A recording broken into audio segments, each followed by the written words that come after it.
2024-এর 5ই August পরবর্তীতে আমরা স্বাধীনভাবে মুক্ত পরিবেশে এবং অত্যন্ত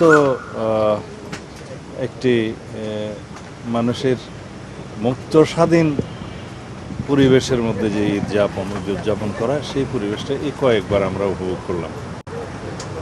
আমরা দেশবাসীর মঙ্গল কামনা করি, দেশের সমৃদ্ধির জন্য আমরা সবার কাছে দোয়া চাই এবং আল্লাহর দরবারে আমরা প্রার্থনা করি সম্মিলিতভাবে এই দেশের শান্তি সমৃদ্ধি অগ্রগতির জন্য। আজকের এই দিনে আমি শহীদ রাষ্ট্রপতি জিয়াউর রহমান, আমাদের দেশনেত্রী বেগম খালেদা জিয়া গণতন্ত্রের মা, তাদের কবর জিয়ারত করেছি।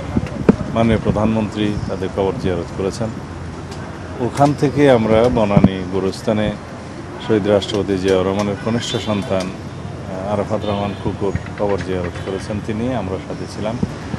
তারপরে আমাদের ভাবি ডক্টর জুবাইদুর রহমানের পিতা, মাননীয় প্রধানমন্ত্রীর শ্বশুর, ওনার কবর জিয়ারত করেছেন সামরিক গোরস্থানে।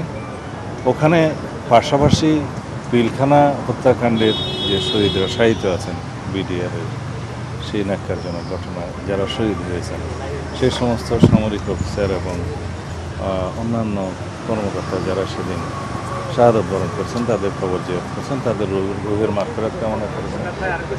আমরা সবাই আজকের দিনে একটি বার্তা দিতে চাই, বাংলাদেশের এই জাতীয় ঐক্যের জন্য, সমৃদ্ধির জন্য, এবং আমরা সবাই যাতে ঐক্যবদ্ধভাবে এই জাতির কল্যাণে সবাইকে নিয়ে আমরা সামনের দিকে এগিয়ে যেতে পারি।